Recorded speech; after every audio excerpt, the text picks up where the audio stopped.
शुभ प्रभात बच्चों हम हिंदी व्याकरण में पाठ 5 शब्द संरचना अध्याय का पाठ करेंगे। उपसर्ग प्रत्यय तथा समास के कुछ शब्दांश को जोड़कर एक शब्द से अनेक शब्दों के निर्माण को शब्द रचना कहते हैं। उपसर्ग, प्रत्यय और समास, इसके जो कुछ शब्दांश होते हैं और इनको जोड़कर एक शब्द से अनेक शब्दों के जो निर्माण होता है उसे हम क्या कहेंगे? शब्द संरचना। इसके 3 प्रकार हैं। इसे हम 3 प्रकार से इसकी रचना कर सकते हैं। पहला है शब्द से पूर्व। पूर्व का अर्थ होता है पहले कोई शब्दांश जोड़कर, है ना, अर्थात उपसर्ग जोड़कर। पूर्व में किसी भी शब्द के पहले जो शब्दांश लगता है उसे उपसर्ग कहते हैं, आपको पता है। तो पहला हम किस प्रकार हम शब्द की रचना कर सकते हैं? शब्द से पूर्व पहले कोई अन्य शब्दांश जोड़कर। शब्द के अंत में कोई दूसरा है शब्द के अंत में कोई शब्दांश या विभक्ति आदि जोड़कर, अर्थात प्रत्यय के द्वारा। तीसरा है 2 स्वतंत्र शब्दों को जोड़कर। तो सबसे पहले हम उपसर्ग समझते हैं। उपसर्ग आपको मैं पढ़ा चुकी हूँ कि वे शब्दांश जो किसी शब्द के पहले जुड़कर उसके अर्थ में परिवर्तन ला देते हैं, उपसर्ग कहलाते हैं, है ना। जैसे सु जोड़ पुत्र, क्या हो गया? सुपुत्र। तो यहाँ पे उपसर्ग क्या है? सु। हिंदी के 3 तरह के उपसर्गों का प्रयोग होता है। पहला है तत्सम। तत्सम का अर्थ भी आपको मालूम है कि संस्कृत के वे शब्द जो हिंदी भाषा में ज्यों के त्यों उतार ली जाते हैं ना, तो तत्सम उपसर्ग। तो यहाँ पे देखिए तत्सम उपसर्ग कौन से होंगे? उपसर्ग है अप, अभी, आ, उप, उत।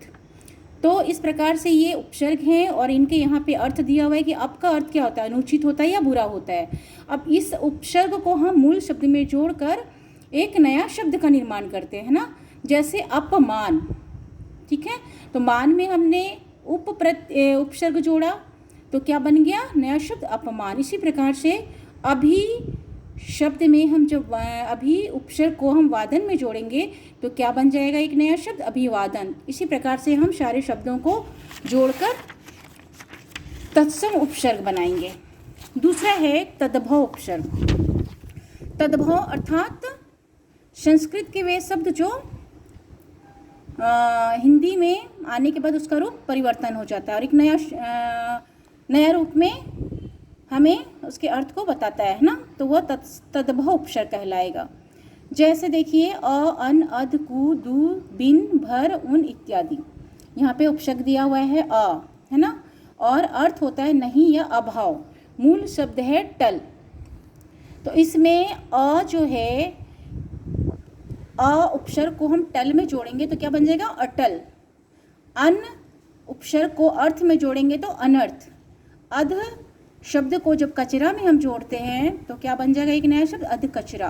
तो कहने का मतलब है ये जो उपसर्ग है वह तद्भव उपसर्ग है, अर्थात संस्कृत के उपसर्ग, ठीक है। संस्कृत भाषा से हिंदी में आने के बाद में उसका परिवर्तन रूप हो जाता है, वह तद्भव उपसर्ग कहलाएगा।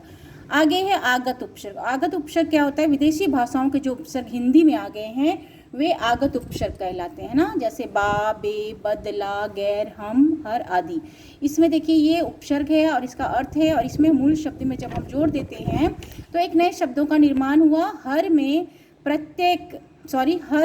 में मूल शब्द में दम में जब हम हर उपसर्ग लगा देते हैं तो हरदम नया शब्द का निर्माण हो गया। इसी प्रकार से ला परवाह मूल शब्द में जब हम ला उपसर्ग जोड़ देते हैं तो लापरवाह, है ना।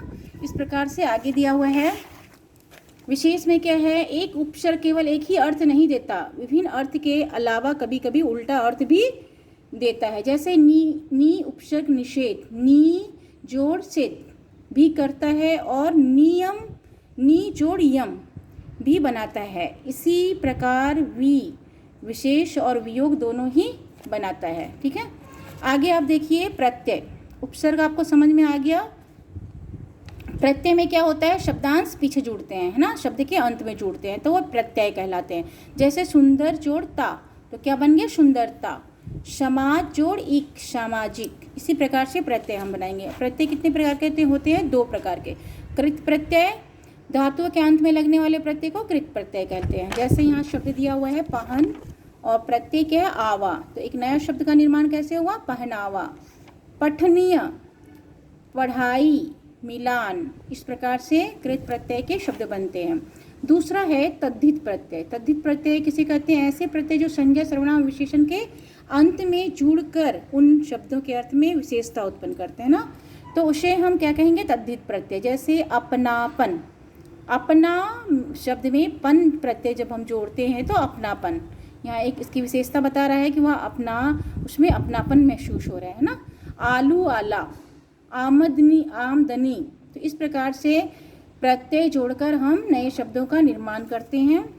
इसी प्रकार से आगे भी शब्द दिए हुए हैं। अब आगे हम बढ़ेंगे। उपसर्ग और प्रत्यय का एक साथ प्रयोग। उपसर्ग और प्रत्यय का एक साथ प्रयोग हम कैसे करते हैं? आपको पता है कि उपसर्ग शब्द के पहले जुड़ते हैं और प्रत्यय शब्द के अंत में। ठीक है, तो यहाँ पे हम उपसर्ग और प्रत्यय दोनों को साथ में जोड़कर नए शब्द का निर्माण करेंगे। कैसे? जैसे यहाँ देखिए, मूल शब्द है स्थित और उपसर्ग है उप, प्रत्यय है ती, है ना। जैसे यहाँ पे उप क्या है? प्रत्यय, और ती अंत में, प्रत्यय में अंत में जोड़ते हैं तो हम क्या बनाएंगे? उपस्थिति।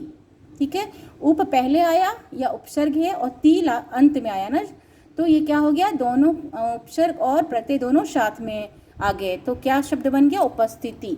इसी प्रकार से चिंत और नी, ये पहले उपसर्ग नी लगेगा और प्रत्यय में ता जोड़ेंगे तो क्या हो जाएगा? निश्चिंतता। देखिए, पहले नी है और अंत में क्या है? ता। यह उपसर्ग है नी और ता क्या है? प्रत्यय है। तो इस प्रकार से उपसर्ग और प्रत्यय दोनों को हम साथ साथ जोड़ते हैं। आगे देखिए, समास। समास हम किसे कहते हैं? 2 या 2 से अधिक पदों से मिलकर नवीन शब्दों का निर्माण करने वाली प्रक्रिया समास कहलाती है। ठीक है, जैसे देशभक्त शब्द में शब्दों के मेल से बना है देश जोड़ भक्त, ये 2 शब्दों के मेल से बना है और इसको मिलाकर हम क्या इसको कहते हैं? देशभक्त, है ना। इसी प्रकार से आगे है समास विग्रह। समास का विग्रह कैसे हम करेंगे और समास विग्रह किसे कहते हैं? समस्त पद को अलग करके लिखना क्या कहलाता है? समास विग्रह कहलाता है। ठीक है, समास के 4 मुख्य भेद होते हैं। पहला है अव्ययी समास, दूसरा तत्पुरुष समास, तीसरा है द्वंद्व समास और चौथा बहुब्रीहि समास। ठीक है, और तत्पुरुष समास के 2 भेद हैं, द्विगु समास और कर्मधारय समास। सबसे पहले हम अव्ययी भाव समास समझते हैं। अव्ययी भाव समास में प्रथम पद प्रधान होता है, पहला पद अव्यय होता है। अव्ययी भाव का समस्त पद अव्यय की भांति कार्य करता है। यहाँ पे देखिए, अव्ययी भाव समास या उदाहरण दिया हुआ है, यथा समय। और विग्रह जब हम करते हैं इसको, यथा समय, हम इसको जब तोड़ते हैं तो हम क्या बोलेंगे? समय के अनुसार, प्रतिदिन अर्थात हर दिन, है ना।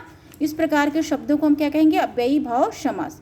दूसरा है तत्पुरुष समास। तत्पुरुष समास में उत्तर पद प्रधान होता है, तत्पूर्व पद गौण होता है। जो पहले का जो पद है वह गौण होता है, जो उत्तर पद है वह प्रधान होता है। जैसे इसमें प्रायः उत्तर पद विशेष्य और पूर्व पद विशेषण होता है। दूसरा है समस्त पद बनने वाले व्यक्ति का लोप हो जाता है।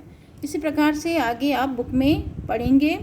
यहाँ उदाहरण देखिए अव्ययी भाव समास का। जैसे समस्त पद है, यहाँ विग्रह किया गया, आराम कुर्सी। आराम कुर्सी को हम जब विग्रह करते हैं तो इसका अर्थ होता है कि आराम के लिए कुर्सी। ठीक है, और आप बीती, तो इसका जब हम विग्रह करते हैं तो हम क्या इसको पढ़ेंगे? आप पर बीती। आप पर बीती, सत्याग्रह अर्थात सत्य के लिए आग्रह। ठीक है, तत्पुरुष समास के 2 भेद होते हैं, कर्मधारय और द्विगु समास। कर्मधारय समास क्या है? जिस समासिक शब्द में उत्तर पद प्रधान होता है उसे कर्मधारय समास कहते हैं। ठीक है, उदाहरण जैसे नील गगन।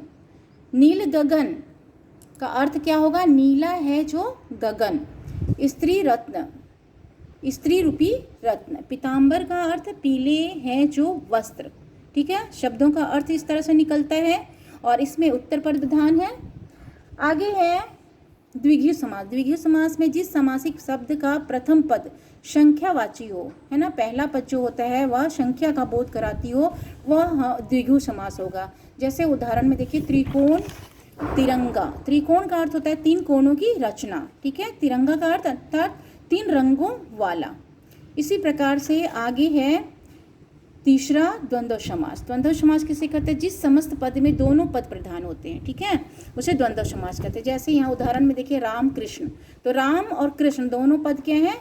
प्रधान हैं, दोनों की उतने ही प्रधानता है। और जब हम इसको विग्रह करेंगे, अलग अलग करेंगे, विग्रह करता अलग अलग करना, तो क्या बन गया? राम और कृष्ण। चाल चलन, अर्थात चाल और चलन जब हम विग्रह करते हैं। माता पिता, माता पिता जब विग्रह करते हैं तो माता और पिता, ठीक है।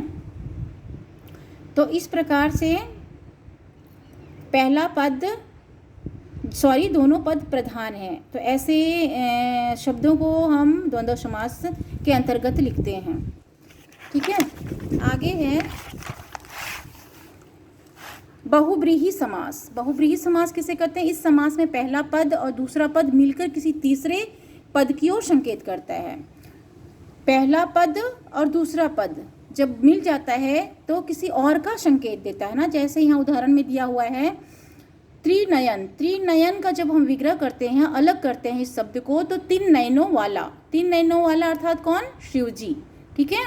तो इन शब्दों से किसी तीसरे का बोध हो रहा है, तो ऐसे शब्दों को बहुब्रीहि समास के अंतर्गत हम लिखेंगे। लंबोदर। लंबोदर का अर्थ क्या है? लंबा है उदर जिसका, उदर अर्थात पेट है, तो लंबा किसका पेट है? गणेश जी का, अर्थात गणेश का। मुरलीधर, मुरली को धारण करने वाला, यहाँ पे तीसरे पद की ओर संकेत किसकी ओर कर रहा है? कौन है? मुरली वाला कौन है? मुरली को धारण करने वाला कृष्ण। दशानन, दस है आनंद जिसके, आनंद का अर्थ होता है मुख, तो 10 मुख किसके हैं? रावण के। पीतांबर, पीला है अंबर जिसका, अंबर का अर्थ होता है वस्त्र, है ना, तो पीला है अंबर जिसका, किसका है? अर्थात श्री कृष्ण भगवान पीले वस्त्र धारण करते हैं ना। 10 भुजा, 10 भुजा अर्थात जिसकी 10 भुजाएं हैं, कौन है? दुर्गा माँ, ठीक है। तो इस प्रकार से बहुब्रीहि समास के अंतर्गत पहला पद और दूसरा पद मिलकर किसी तीसरे पद की ओर संकेत करते हैं ना, तो उसे हम क्या कहेंगे? बहुब्रीहि समास। अब यहाँ पे देखिए, कर्मधारय और बहुब्रीहि में क्या अंतर है, इसको हम समझ लेते हैं। कर्मधारय में दूसरा पद प्रधान होता है और बहुब्रीहि में कोई पद प्रधान नहीं होता है, ठीक है। दूसरा है, कर्मधारय के पदों में विशेषण, विशेष्य या उपमान, उपमेय का संबंध होता है। बहुब्रीहि में दोनों पद मिलकर प्रसंग अनुसार अन्य विशिष्ट अर्थ प्रदान करते हैं। तो इस प्रकार से हम कर्मधारय और बहुब्रीहि समास में अंतर स्पष्ट करेंगे।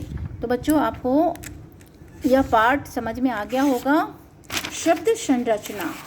तो आप इसके साथ में एक बार वीडियो को देखने के बाद में बुक भी पढ़ेंगे। धन्यवाद।